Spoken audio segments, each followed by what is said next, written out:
Digestion is a form of catabolism or breaking down of substances that involves two separate processes, mechanical digestion and chemical digestion. First, for mechanical digestion, the large pieces of food that are ingested have to be broken into smaller particles that can be acted upon by various enzymes. Mechanical digestion begins in the mouth with chewing or mastication and continues with churning and mixing actions in the stomach. It is a purely physical process that does not change the chemical nature of the food, but helps it more efficiently undergo chemical digestion. So when we eat, our teeth are used for breaking down food. Imagine the churning nature in the stomach. The stomach has a line with layers of smooth muscle tissues which helps to churn, break down, ground, and mix the food. Next is chemical digestion. The process of chemical digestion occurs in the mouth, stomach, and small intestine.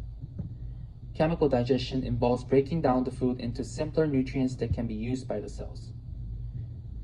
When we start to eat, our brain will signal the release of certain enzymes in the mouth. As we chew, our salivary glands release saliva into our mouth. The salivary amylase will break down the food that contains carbohydrates into glucose. Next step of digestion is in the stomach, where pepsin enzymes and hydrochloric acid will break down proteins into smaller molecules such as amino acids.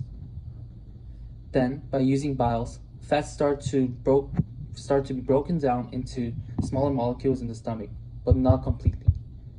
And then it transfers to small intestine, where the final digestion occurs. Pancreatic enzymes called lipase will further break down fats into fatty acids and glycerol. So it's quite easy to memorize those two types of digestion. First, mechanical, M for movement, which means crushing and churning food and is not a chemical change. The second is chemical digestion, which uses enzymes and acidic environment to break down food. Carbohydrates are mainly broken down in mouth, proteins are mainly in stomach, and fats are mainly in small intestine.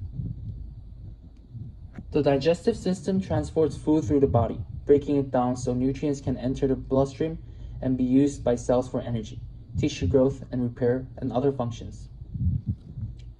Digestion involves multiple organs and systems, a variety of chemicals, and peristalsis, or automatic muscle movements that move food to the next stage. Anyone who notices changes in their normal digestive processes should seek medical attention, as this may indicate a medical condition that requires treatment.